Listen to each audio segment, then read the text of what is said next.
amigos, un gusto estar otra vez con ustedes compartiendo este video en el cual vamos a hablar de un gran escritor latinoamericano muy conocido por todos. Me refiero a Julio Cortázar.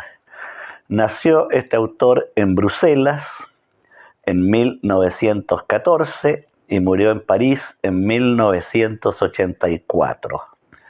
Su padre fue un funcionario asignado a la Embajada Argentina de Bélgica y nuestro autor nace durante el estallido de la Primera Guerra Mundial. Su madre cuenta que las bombas alemanas pasaban muy cerca del hospital. También relata que los alemanes no le pusieron problemas a ellos como familia y pudieron salir hacia España y allí se radicaron en Barcelona durante alrededor de 4 años. Posteriormente la familia regresa a Argentina, radicándose en Banfield. Siendo muy niño, Cortázar, el padre, los abandona y el escritor no vuelve a saber nada de su padre hasta que éste muere. Esto ocurrió por el llamado que le hizo un abogado para que firmara un papel. Cortázar sintió una adoración grande por su madre, que fue su gran apoyo. Trabajó como maestro rural, luego viaja a París gracias a una beca y posteriormente permanece en Francia trabajando como traductor de la UNESCO. Cortázar también obtuvo la nacionalidad francesa sin renunciar a su nacionalidad argentina. Escribió poemas, cuentos, novela, artículos, ensayos y estudios muy interesantes sobre el proceso creativo y el cuento. Él mismo se definía como un hombre introvertido y solitario, y señalaba que hacía esfuerzos para superar esta condición. Cortázar es conocido y admirado como uno de los grandes cuentistas latinoamericanos. También escribió una novela que causó gran expectación en los lectores y en la crítica, Rayuela. Personalmente me gusta más el Cortázar cuentista.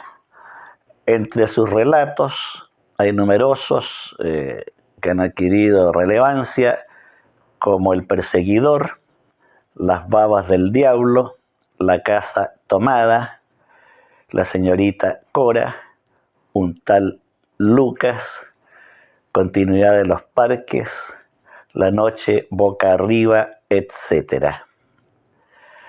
También Cortázar fue un entusiasta activista político.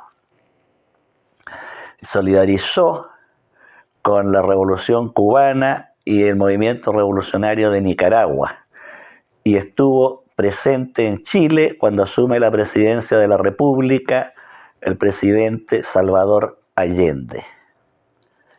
Sin embargo, Cortázar tiene una singularidad entre los escritores. Pese a su clara posición política, no tuvo nunca inconvenientes para reconocer a otros autores que estuvieran en las antípodas de su credo político. Así, por ejemplo, admiró y reconoció la figura y el talento de Jorge Luis Borges, que era un autor conservador y partidario de los militares.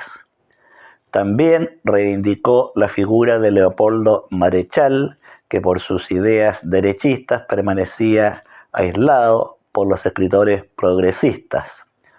Incluso señaló su admiración por un escritor francés que fue colaboracionista con los nazis. Sin embargo, Cortázar separa la obra y reconoce el talento literario de este autor. Esto es sin duda un gesto de gran nobleza. Lo mismo ocurrió con otro gran cuentista, Roberto Arlt, al cual curiosamente Cortázar consideraba un mal escritor y sin embargo lo admiraba. Y lo admiraba porque Arlt, según Cortázar, pese a sus deficiencias técnicas y estilísticas, era un extraordinario narrador, en especial de los bajos fondos, burdeles y delincuentes, cosa que hacía con maestría aquel autor. Cortázar formó parte del llamado boom latinoamericano, movimiento que proyectó a grandes figuras de las letras latinoamericanas como Mario Vargas Llosa, Gabriel García Márquez, Juan Rulfo, Jorge Luis Borges, José Lezama Lima, Carlos Fuentes y otros, por supuesto, como el propio Cortázar. El estilo de la cuentística cortasiana es lo fantástico, pero él considera lo fantástico como parte integrante de la realidad, no como algo distinto o aparte. Para Cortázar, lo fantástico es la otra cara de la realidad.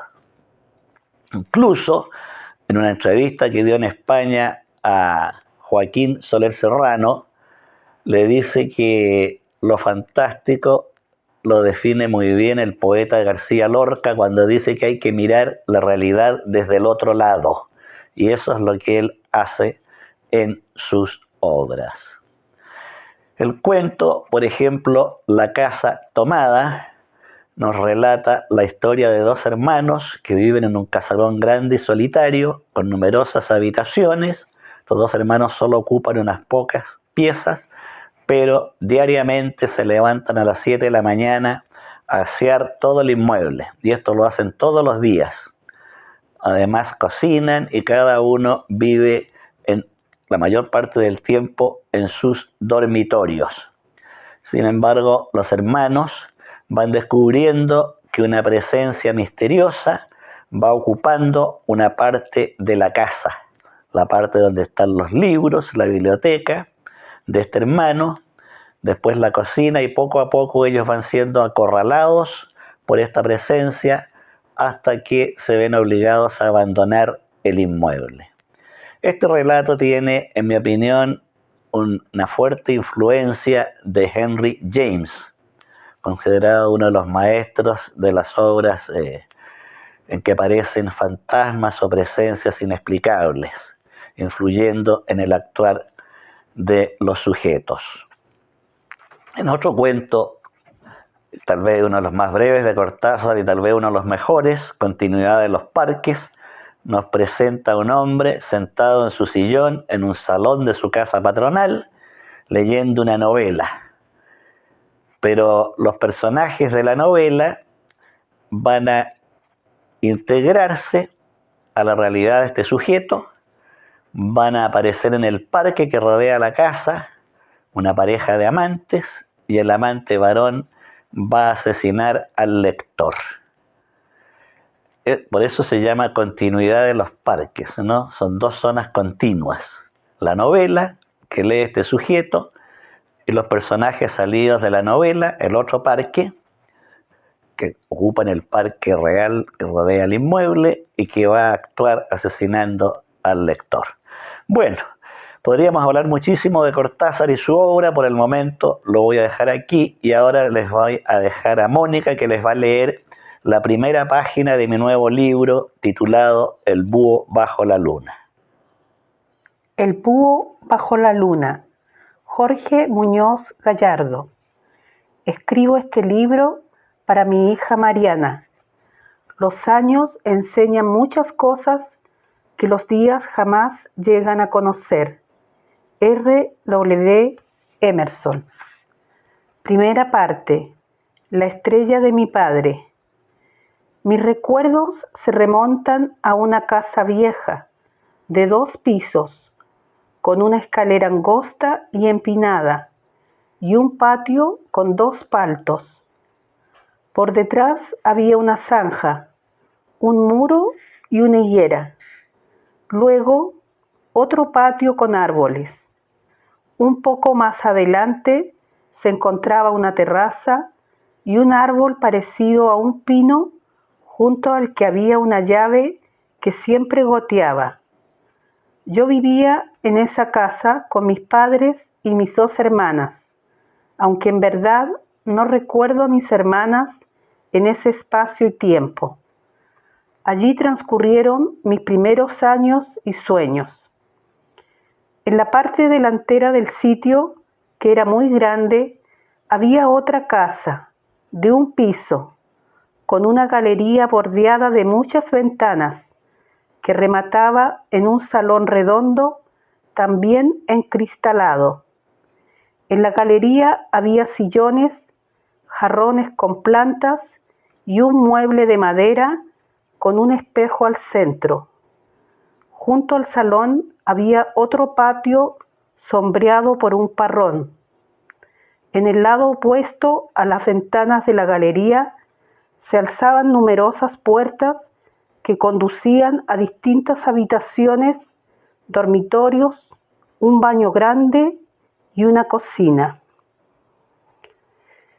En esa casa vivía una tía con su marido y sus hijos, otra tía viuda con su hijo, una tía solterona y la abuela. Esas tías eran hermanas de mi padre y la abuela era su madre. Enseguida estaba el colegio, no muy lejos de la casa. De aquel colegio solo me quedan en la memoria un par de nombres y 2 perros. No sé cuánto duró nuestra permanencia en ese lugar, pero según los relatos de mi madre, para ella no fueron momentos felices. Del tiempo vivido allí hay algunas imágenes persistentes. 2 bancos de piedra en la entrada, luego un portón de madera y cruzando ese portón una superficie embaldosada. A la derecha estaba la casa principal, luego un sendero que conducía al otro inmueble. Otra vez el árbol parecido a un pino, la terraza, la escalera de la casa del fondo. No veo mi cara, pero la siento. La mirada es de asombro. La casa se recortaba contra un cielo claro, los árboles también. Una tarde tibia, arbustos, silencio, gradas polvorientas. Es curioso, pero no tengo noción de haber sentido la lluvia en aquel sitio. Allí jugaba con los primos. Dicen que yo estaba siempre ordenado y limpio. Eso era obra de mi madre. El lugar tenía algo de enigmático e intimidante para mí, imaginación de niño más bien tímido. Los fantasmas poblaban los relatos de las tías viejas que, acomodadas en grandes sillones forrados en telas de colores gastados, con una taza de té en la mano, daban rienda suelta a sus recuerdos y creencias. Entre sus palabras impregnadas de convicción y las sombras de la tarde se asomaban las almas en pena que, según ellas, visitaban los espacios donde habían estado antes, al igual que los duendes que habitaban en los rincones ocultos de las miradas indiscretas, manifestando su presencia misteriosa en los patios y en las 2 casas.